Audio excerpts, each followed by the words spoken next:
La Iglesia Amistad Cristiana presenta la palabra de Dios con el pastor Marlon Cuestas.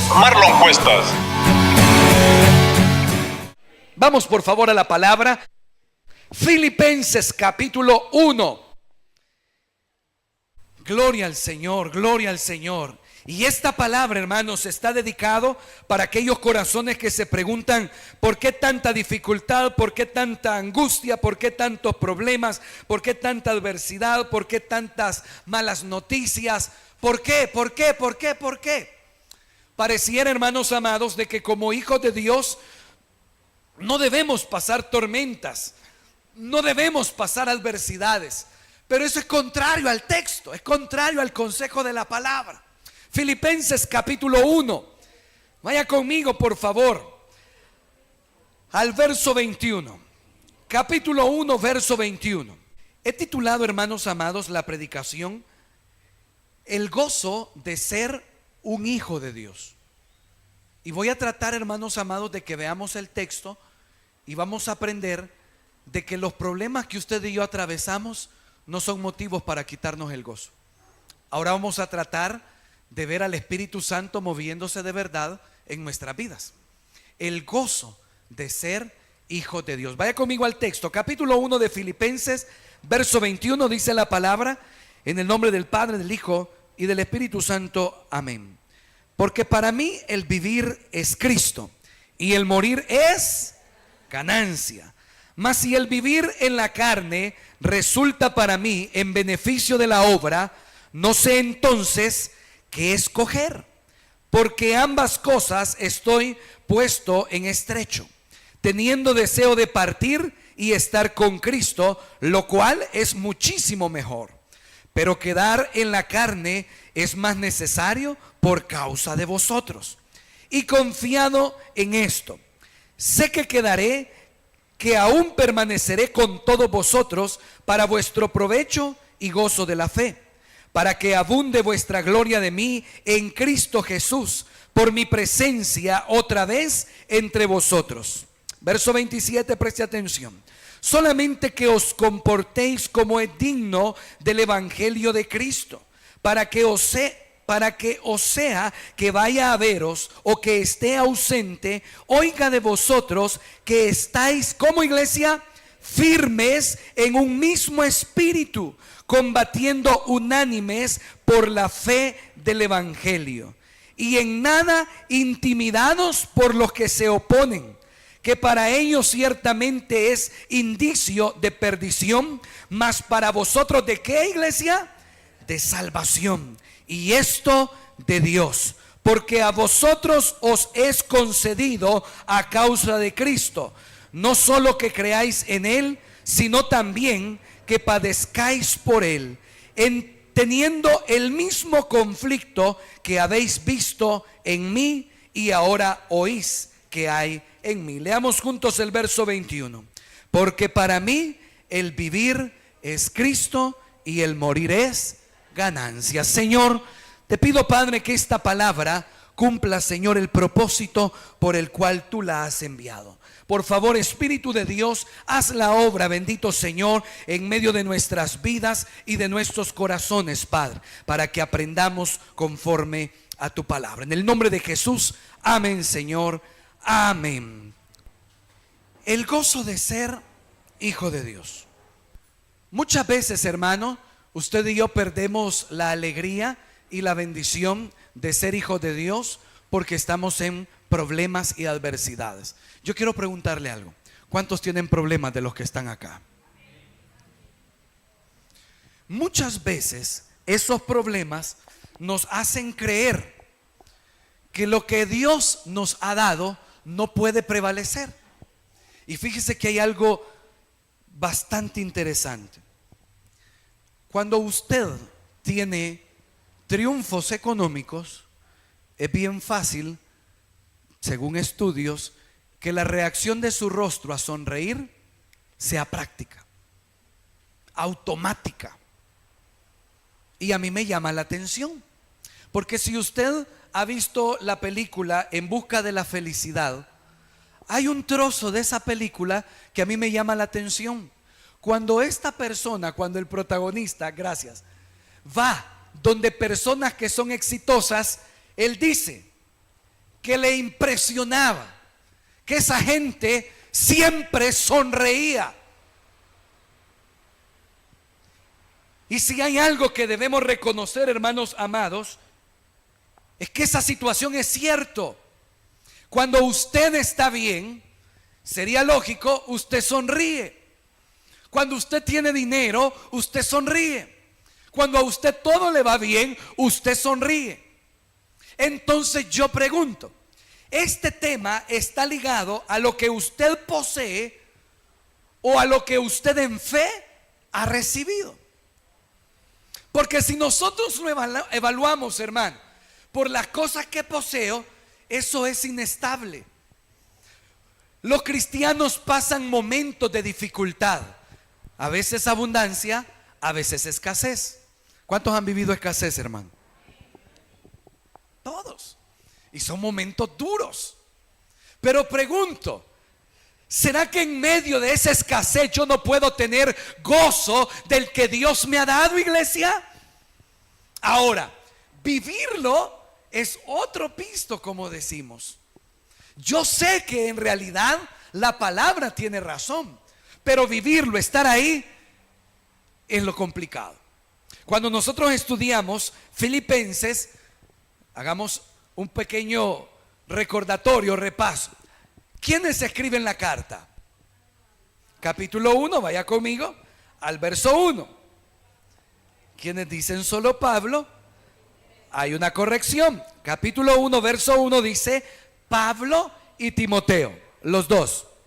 Pablo y Timoteo. ¿Quién escribió la carta a los filipenses? Pablo y Timoteo.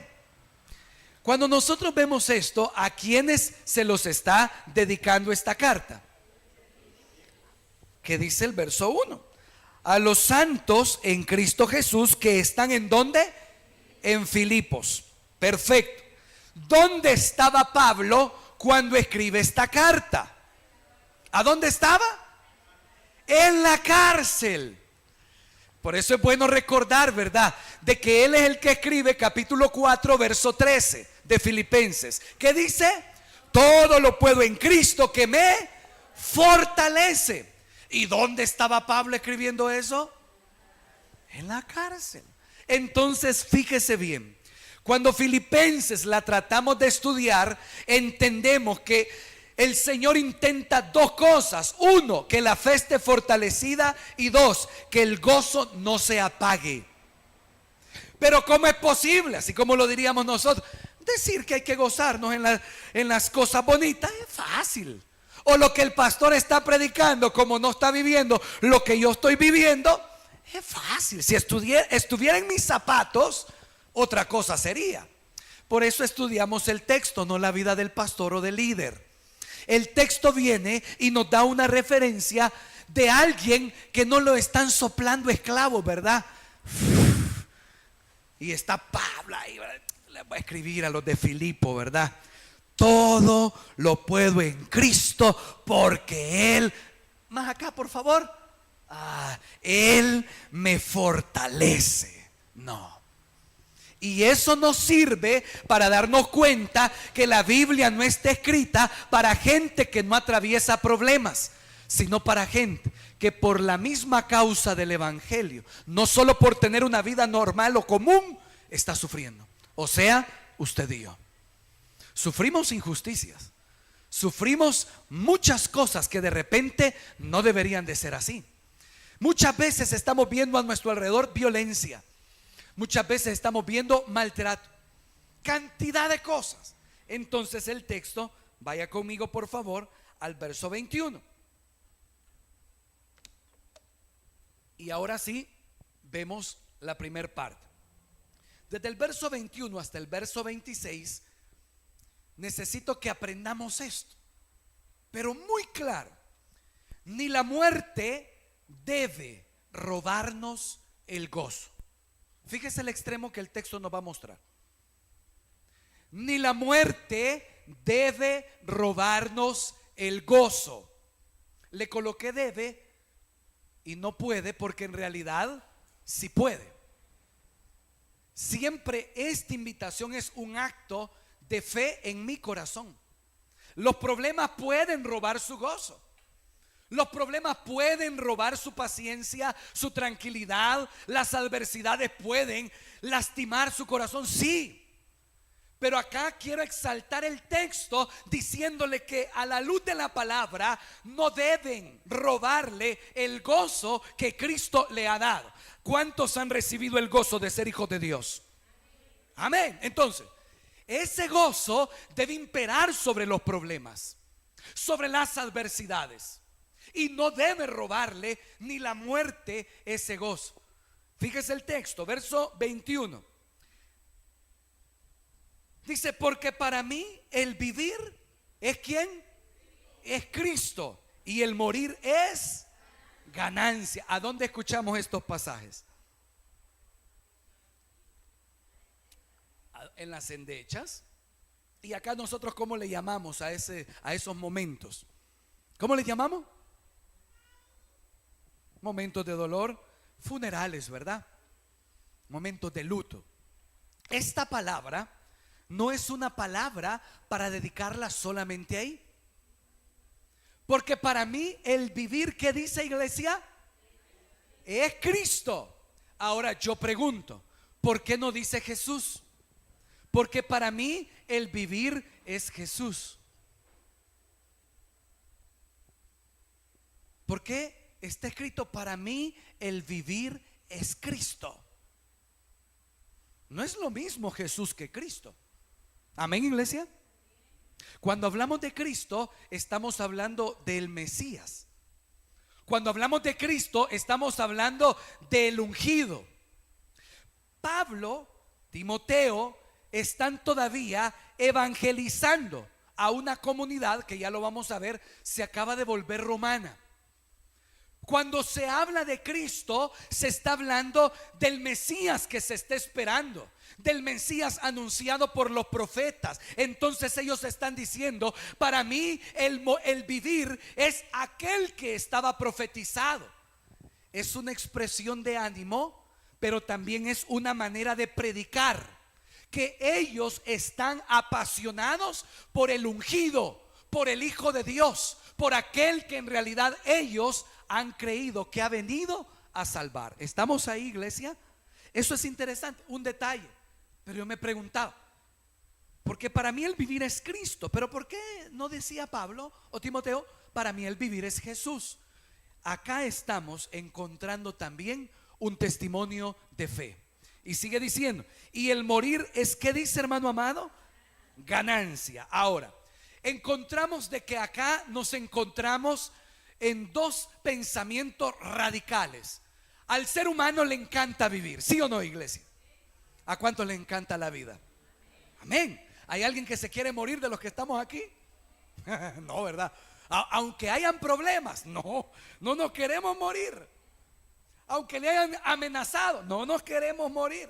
Entonces viene el escritor y está diciendo, si yo vivo, yo voy a vivirlo como un predicador o un servidor del ungido. Porque para mí vivir es Cristo. La vida es Cristo. Vida igual Cristo. Y luego dice, si yo tengo que morir, y esa expresión tiene sentido porque vamos a encontrar en el caso de Pablo que él va a enfrentar un juicio. Y ese juicio va a significar para él que lo absuelvan de los casos que le están acusando o que lo condenen. Entonces él dice, a mí no me preocupa ninguna situación. Voy a vivir o voy a morir, yo tengo sentido para vivir. ¿Estamos ahí, iglesia? Hagamos una pequeña dinámica. Usted y yo no estamos tristes por la muerte. La muerte no es nuestra preocupación. No. A usted y a mí nos afligen las cosas del día a día. Hoy no vendí. Y mañana, ¿y qué voy a comer? ¿Sí? Hoy no me fue bien en el trabajo. Y mañana, el próximo mes, la próxima quincena, ¿qué va a pasar con mi familia? Usted y yo estamos preocupados porque esta semana que viene son de pagos. Y de repente necesitamos pagar tanto aquí, tanto allá, tanto lo otro, tanto de eso. Es una barbaridad de pagos. Miren, hermano, y esto también que le sirva a los jóvenes.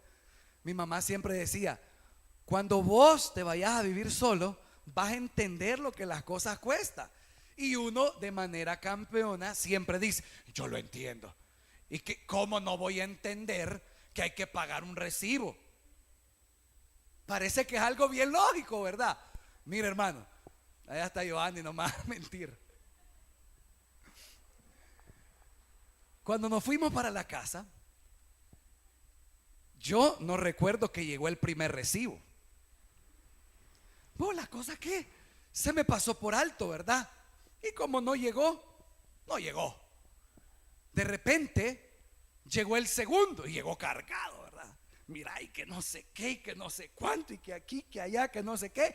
Ya lo voy a pagar, ya lo voy a pagar, ya lo voy a pagar, ya lo voy a pagar, ya lo voy a pagar. Llego un día a la casa, mira, ¿y qué pasó? ¿Vinieron a cortar la luz? Dios mío. La primera experiencia de lo que yo estaba completamente convencido que sí lo entendía, me cortaron la luz. Esta es la vida real, ¿verdad? Así es la cosa. ¿Se da cuenta?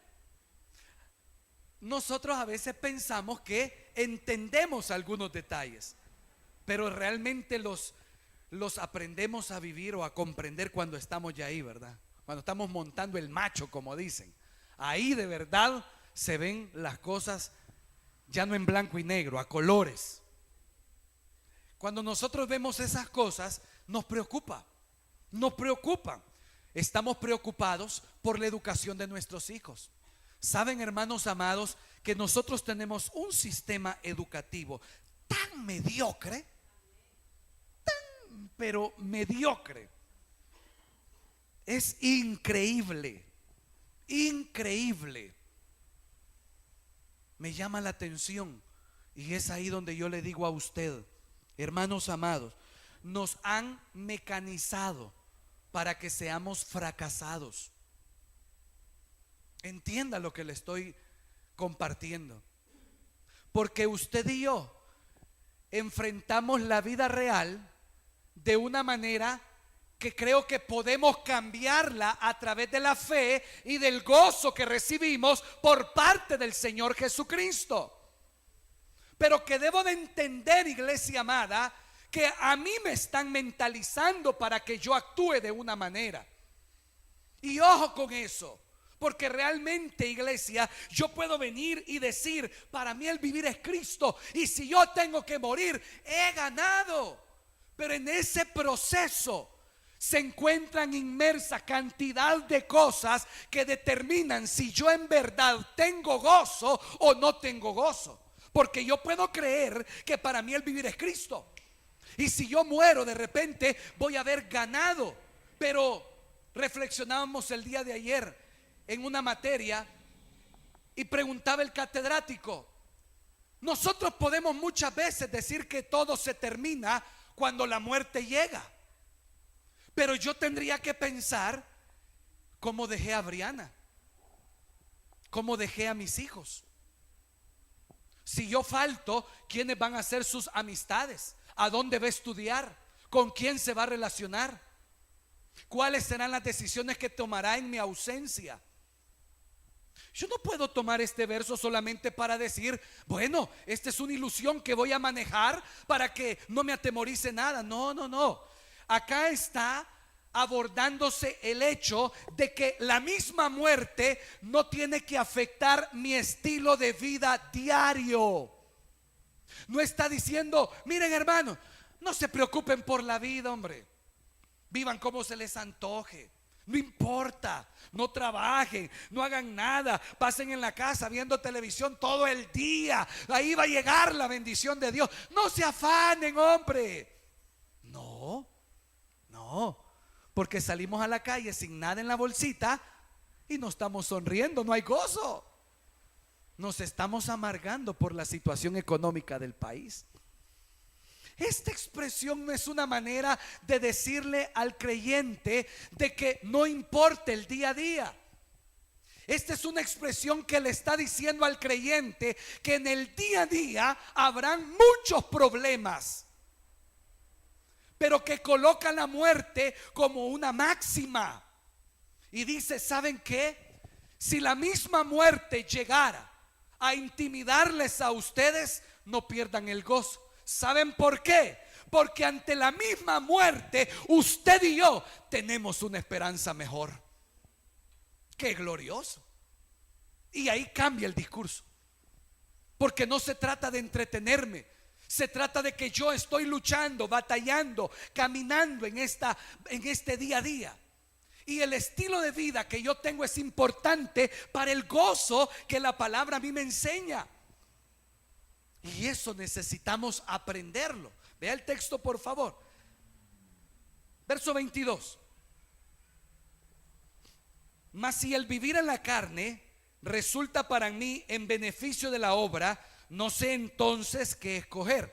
Aquí ya se da una plática bien complicada, ¿verdad? Dice, si yo tengo claro que vivir es bendición y morir también es bendición, dice el verso 22, no sé qué escoger. Fíjese qué lindo cómo está escrito acá. Si usted y yo aprendemos que ni la muerte puede robar el gozo que usted y yo tenemos, realmente usted está convencido que vivir con el gozo de Cristo le sostiene aún en los momentos difíciles. Cuando hablamos de gozo, y no quiero pasar por alto eso, no estamos hablando de que usted solamente ríe, porque a veces, hermano amado, usted andará un su dolor que no se puede reír, hombre. No se puede.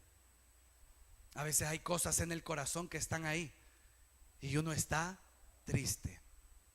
Yo le pregunto, ¿el gozo necesita la alegría para que se manifieste en la vida de un creyente?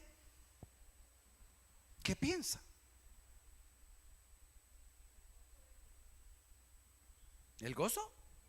El gozo viene del Señor. ¿Y la alegría de dónde viene? De las emociones del ser humano. Entonces yo pregunto, ¿el gozo que viene del Señor necesita mi alegría para que se manifieste en mi vida? No. Diga a la persona que está a su lado, el gozo del Señor no necesita que estés alegre. Dígaselo.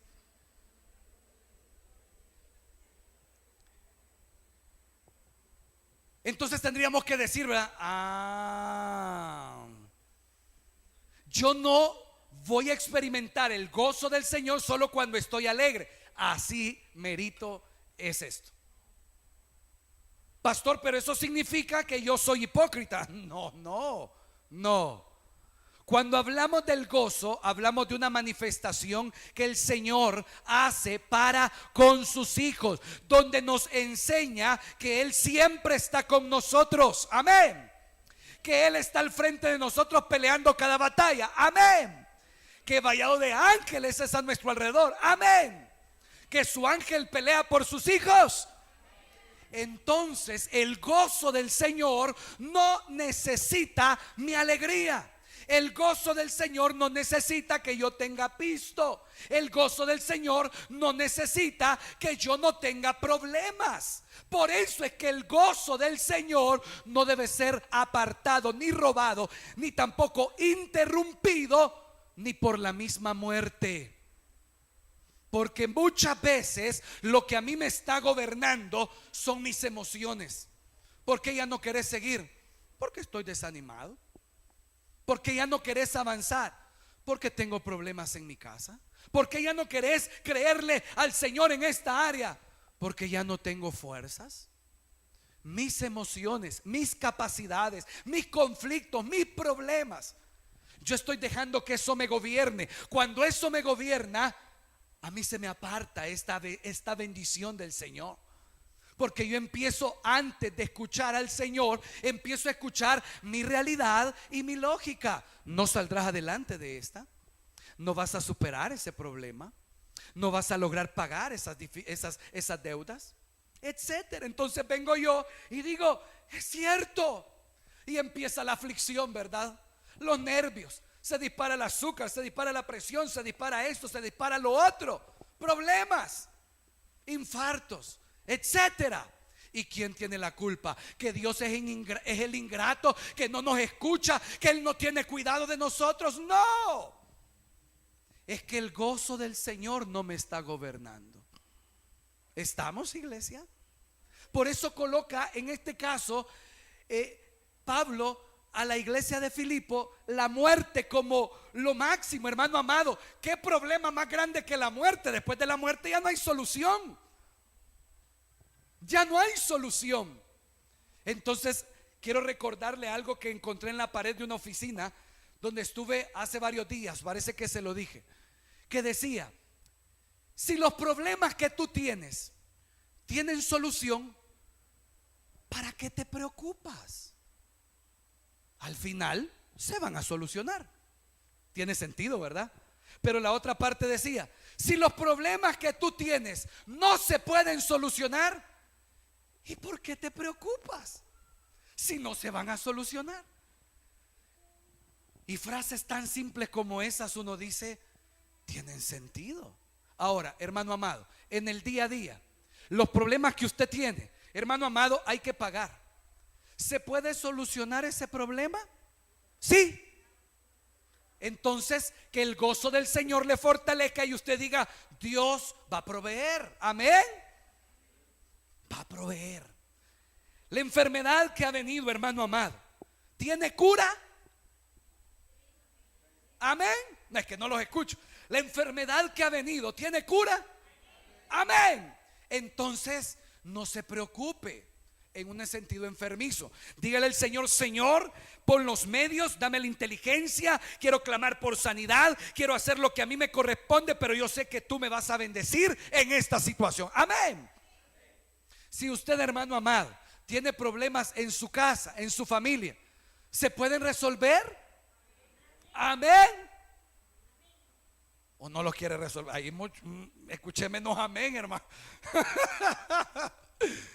¿Los problemas en casa se pueden resolver? Vaya. Entonces, no se preocupe, hermano amado. Sus hijos, su esposo, su esposa pueden mejorar con la ayuda de Dios. No se preocupe. Como en una forma que usted abandone el gozo del Señor y usted dice: no, con mi preocupación, y ojo, porque ahí es donde viene la nueva parte de mi vida.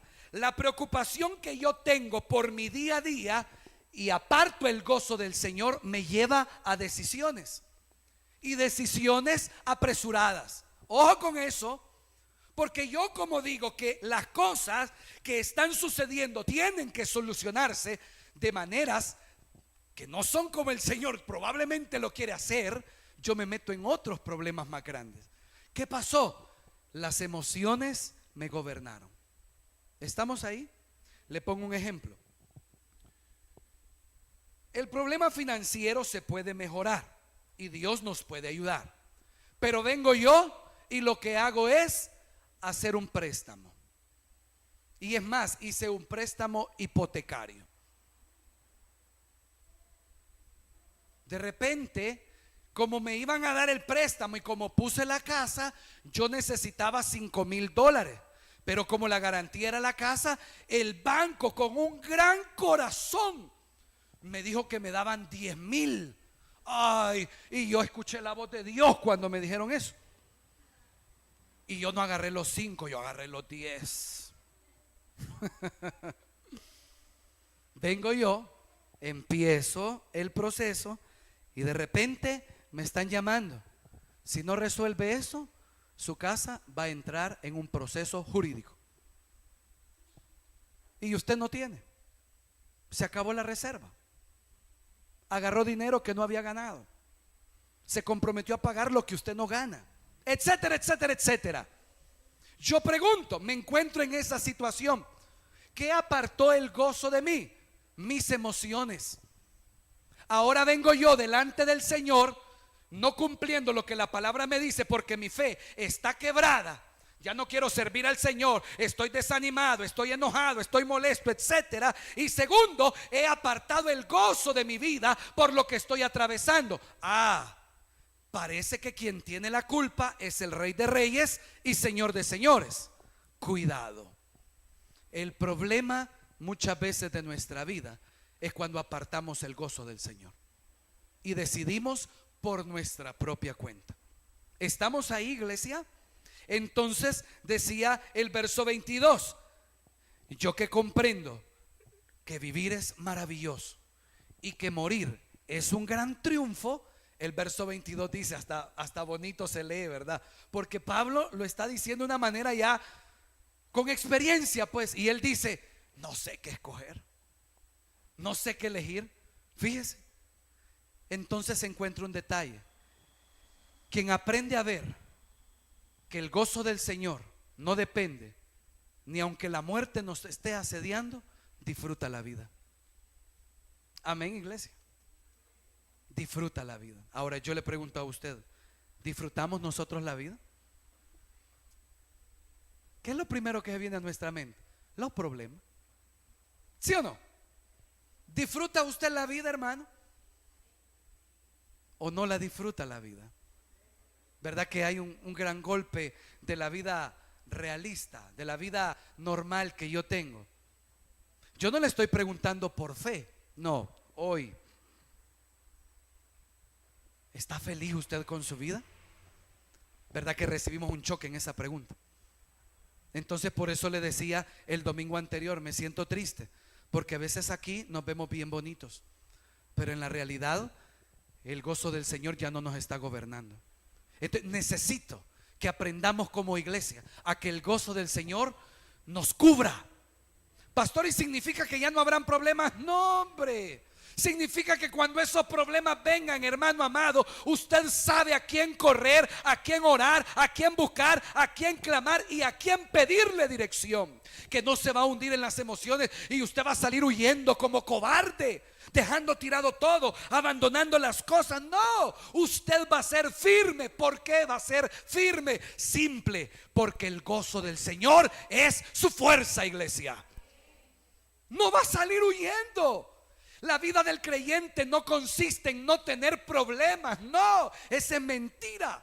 La vida del creyente triunfante consiste que a pesar de los problemas que vengan, él sabe y aprende que el Señor siempre le dará la victoria de esa situación. Amén, iglesia. Entonces Pablo escribe como feliz, diciendo, yo sé que si salgo, mi vivir es Cristo. Pero si aquí me condenan, la muerte. Pero como a mí las dos cosas me contentan, no sé qué elegir. Qué bonito, ¿verdad? Es que eso es lo maravilloso. Porque él me está hablando, como les decía, ¿verdad? Desde la frescura de su casita, no. Y no lo han apresado por malhechor, lo han apresado por predicar. Imagínense. Entonces, veamos por favor, hagamos un pequeño salto. Veamos la siguiente parte para ir cerrando. Les voy a leer algo rápidamente. Esta es parte del discurso de un hombre que se llamaba Martin Luther King Jr., pastor de una iglesia bautista, que por los años 1940 en adelante, él fue un hombre que luchó por los derechos de los ciudadanos negros. Él era negro. Luchó. Quería que los negros tuvieran también voto. Él estaba en contra de la injusticia racial, porque denigraban a la gente de color. Los ofendían como que si ellos eran basura. Este predicador empezó a denunciar muchas veces lo que en realidad debía cambiar. Y una de las cosas que a mí me impresionó, porque a veces nosotros decimos, si es que estos casos de muerte solo en la Biblia se ven, ¿verdad?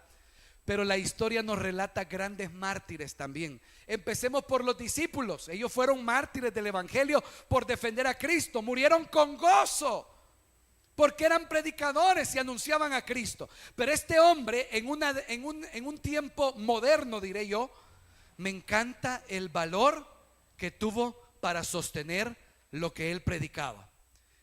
La historia cuenta que en 1968, el 3 de abril, él se condujo a un lugar donde tenía que dar una conferencia y por poco no llega porque le anunciaron que había una bomba en el avión donde él iba a viajar a dar esa conferencia. Se retrasó, pero él llegó a ese lugar. Cuando él hizo su discurso o su predicación, él dijo estas palabras. Quiero que le preste atención. No sé qué va a pasar ahora. Se nos acercan días difíciles, pero para mí ya no importa. He subido a la cima del monte y no me preocupo. Como cualquier persona, fíjese bien, me gustaría vivir por mucho tiempo. La longevidad tiene su lugar, pero esto no me preocupa. Solo quiero cumplir la voluntad de Dios. Y Él me ha permitido subir a la cima y desde ahí he podido ver. He visto la tierra prometida.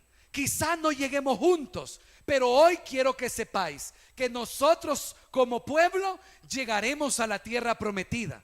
No me preocupo por nada, no temo a ningún hombre. Mis ojos han visto la gloria de la venida del Señor. Eso fue el 3 de abril de 1968. Dijo: no le tengo miedo al hombre. El siguiente día, 4 de abril, a él lo mataron. Impresionante, ¿verdad? O sea, cosas como estas nos muestran no solamente relatos bíblicos, ¿verdad? Sino que este relato ha inspirado a hombres y a mujeres para que en la vida real defiendan el hecho de que a pesar de la amenaza de la muerte, el gozo está presente. Amén, iglesia. ¿Qué lo está amenazando a usted? Que el gozo del Señor le gobierne antes. Porque de las cosas que a usted le amenacen, así como esta declaración, así como la declaración de la palabra, usted diga: para mí el vivir es y el morir es ganancia. ¿Qué significa? No te duele. Absurdo sería como él lo declarara, como él lo declaraba, ¿verdad? Yo quisiera vivir mucho tiempo, eso es lo lógico, pero si no se puede, dice, yo estoy preparado para todo. Iglesia, ¿estamos preparados para todo? Ay, Señor, ¿estamos preparados para todo, iglesia? Entonces no deje que ni la muerte le robe el gozo que el Señor le ha dado. Amén. La última, por favor. Verso 27, véalo por favor conmigo. Verso 27 dice: solamente que os comportéis como es digno del evangelio de Cristo, para que, o sea que vaya a veros o que esté ausente, oiga de vosotros que estáis firmes en un mismo espíritu, combatiendo unánimes por la fe del evangelio. Segundo, y esto es clave, hermano amado, el gozo moldea mi comportamiento. Por eso es importante, como le expliqué lo anterior, porque yo sé que tenemos problemas, pero el corazón que tiene a Cristo es capaz de hermosear ese rostro bello que usted tiene. Amén. Y a veces nuestra carita denota amargura, tristeza, dolor, etcétera. Amén, iglesia. Cristo vive en su corazón. Tiene que sonreír más. Y es ahí donde yo le compruebo: pastor, pero es que si yo no estoy alegre, ¿cómo voy a sonreír? Aquí se aplica el gozo. Ahí se aplica el gozo. Porque yo estoy ahora viendo el gozo no como un acto del momento, sino también como un acto de fe. Entonces fíjese bien lo que le voy a explicar acá. Filipo, ojo con esto, acababa de ser conquistado por los romanos. Lo acababan de hacer como parte de una colonia romana. Entonces, fíjese bien, los de Filipo estaban alegres. Eso significaba conquista o adhesión, significaba que ellos eran parte de una nueva nacionalidad. No les estaban como robando o desposeyéndolos de las cosas. No, eran como que les estaban dando la autorización para que se volvieran miembros de la comunidad romana. ¿Qué significaba eso? Que iban, por ejemplo, a un lugar donde pedían o tramitaban sus papeles y ellos eran de nacionalidad romana. La historia acerca de esta carta cuenta en este año de que los de Filipo se sentían con el pecho inflado, ¿verdad? Somos romanos, hombre. ¿Qué más, pues? Es el imperio de turno. Es así como algunos de los que estamos aquí quizás pueden sentir si le dieran la nacionalidad americana, ¿verdad? Yo soy salvadoreño y soy gringo también, hermano. Ahora, se puede parecer, digamos que usted se siente con aquella felicidad, ¿verdad? Es un sentimiento normal, diré yo. Ellos estaban atravesando algo así. Cuando nosotros vemos a Pablo, Pablo les está diciendo, la palabra compórtense la debemos aprender a traducir no en la manera solamente de actitudes como persona, sino que en la palabra que aquí estudiamos es como ciudadanos. Como ciudadanos. Pablo está diciéndole, aprendan a ser ciudadanos dignos del llamamiento que han recibido de Cristo. De ciudadanos, iglesia. Compórtense como es digno, no porque se sienten romanos, sino porque en realidad son hijos de Dios. ¿Estamos ahí, iglesia? Entonces viene y él empieza a aconsejar y le dice, para que cuando yo los vaya a ver, escuche que ustedes, y acá se nota la intención de la carta también, estén firmes en un mismo espíritu, combatiendo unánimes por la fe del evangelio. Firmes, unánimes, firmes, unánimes. El gozo moldea mi comportamiento. Si yo, hermano amado, tengo gozo del Señor en medio de la injusticia social, yo no estoy de acuerdo cómo la policía arremete contra los ciudadanos hoy en día. Si me quieren revisar a mí, vaya, está bien, deténganme, pero si me va a dar 3 garrotazos, me va a tirar al suelo, me va a dar 2 patadas y después me dicen que pensaron que yo era esto o lo otro, es una gran falta de respeto y hay que denunciarlo. Porque eso no son de verdad personas cuerdas, ¿verdad? ¿Sí me explico, hermano? No, ay, es autoridad y hay que, sí, deme otro, hermano. No. ¿Sí me explico? Porque eso lo hacen. Ahora, ¿qué vengo yo y qué hago? Entonces acá es donde yo quiero hacer mención de que en medio de ciertas circunstancias, el gozo que tengo de Dios me enseña a vivir. Aquí se completa, hermano amado, el testimonio del Espíritu Santo. Cuando el gozo del Señor me gobierna, el Espíritu Santo me conduce. Pero ¿me conduce a dónde? ¿En el templo? No, en todo lugar. ¿Me explico? Aquí es donde viene el desafío. El hecho de que en medio de todas las cosas que a usted y a mí nos cuesta hacer, es donde Él tiene que gobernar y tratar la manera de hacernos más fuertes. Entonces, cuando vemos esto, se nos dice de que este gozo que hemos recibido es capaz de sacarnos la sonrisa que la situación económica no nos da, que la injusticia social no nos da, que el problema en casa no nos da. ¿Por qué está sonriendo, hermano? Porque yo tengo una esperanza mayor a la que todo ser humano tiene. ¿Estamos, iglesia? ¿Por qué usted y yo debemos sonreír de aquí en adelante? Por el gozo que hemos recibido de Cristo. Mire la persona que está a su lado.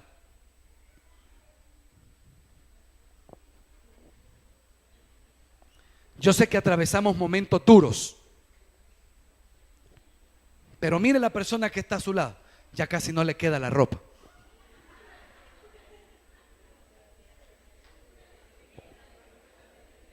Sí. Estamos sufriendo, pastor. pero no paramos con el diente, ¿verdad?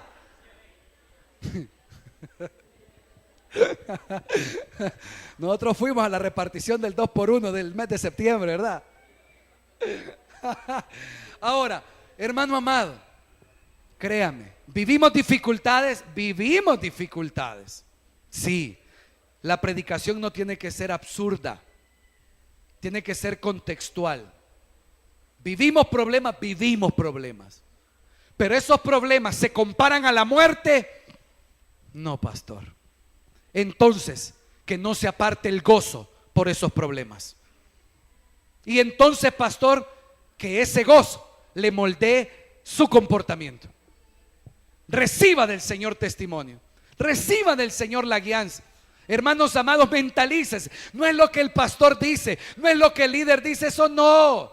Nosotros somos lectores de la Biblia, aprendices de la palabra. Aprendemos e intentamos hacer lo que ahí se nos está diciendo. No vamos siguiendo el pensamiento de un hombre, eso no sirve. Vamos siguiendo el pensamiento de Cristo, eso sí es eterno. Amén. Entonces, hermano amado, el gozo de los hijos de Dios es a pesar de las crisis que vivamos. Usted y yo, en el nombre de Cristo Jesús, podemos ser bendecidos y salir adelante. Podemos ver la gloria de Dios en medio de las adversidades. No diga, ya no sigo, no continúo, no se puede, está muy difícil, me voy a ir del país, me voy a ir de la casa, voy a hacer aquí. Deténgase, deténgase. Recibe el gozo del Señor en su vida. Y dígale a Dios, conduce mis pasos, conduce lo que yo debo de hacer. No abandone, no deserte. Usted no es cobarde. Eso les está diciendo el escrito a los filipenses. Yo estoy en la cárcel y ¿saben qué? Si yo muero, estoy feliz. No me digan que allá afuera, porque hay problemas, van a desertar de lo que Dios quiere de ustedes. Esa es la traducción de esta palabra. Ustedes tienen problemas, yo tengo más. Y si ni yo me estoy quejando por los problemas que vivo, ustedes a la verdad por una vida común, yo por predicar a Cristo, si ni yo me estoy quejando, no se quejen ustedes. Aprendan a ser firmes y unidos en espíritu. Ojo que ese unido en espíritu es humano, no espiritual, así como el Espíritu Santo es en minúscula. Unidos en espíritu, como una misma mente, un mismo corazón, una misma fuerza, una misma intención. Entonces también le da sentido al por qué nos congregamos. ¿Para qué? Para fortalecernos, para seguir luchando, para no desmayar, para no menguar. Que si hoy venía triste, hoy se va a ir contento. ¿Por qué? Porque los problemas se los resolvió el pastor. No, porque el gozo del Señor es mayor que el problema que vivo. Porque la enfermedad va a desaparecer. Lo vamos a creer por fe. Pero si no desaparece, yo voy a seguir firme porque el Señor está conmigo. Amén, iglesia. Es una declaración de fe en medio de todos los días donde quizás yo tengo dificultades y sufro y me va mal a veces. Pero en medio de esa declaración, Pablo muy bien supo decir: para mí el vivir es Cristo y el morir es ganancia. Encomiende a Jehová su camino, confíe en Él y Él hará. Denle al Señor la gloria, iglesia.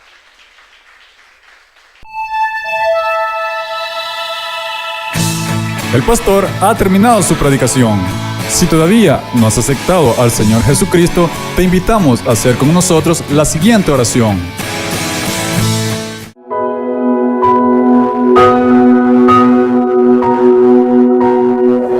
Dios mío, reconozco que soy pecador y me arrepiento de todos mis pecados.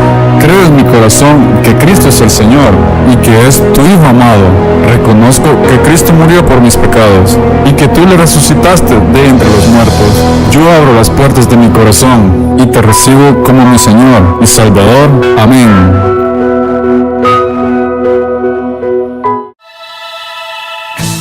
Si has hecho esta oración y has creído en tu corazón, tu nombre ya ha sido inscrito en el libro de la vida y hay gran gozo en el cielo. ¿Qué hacer ahora? Acércate a la iglesia cristiana que esté más cerca de ti. Lee la Biblia y pídele al Espíritu Santo que te dé entendimiento para discernir su palabra.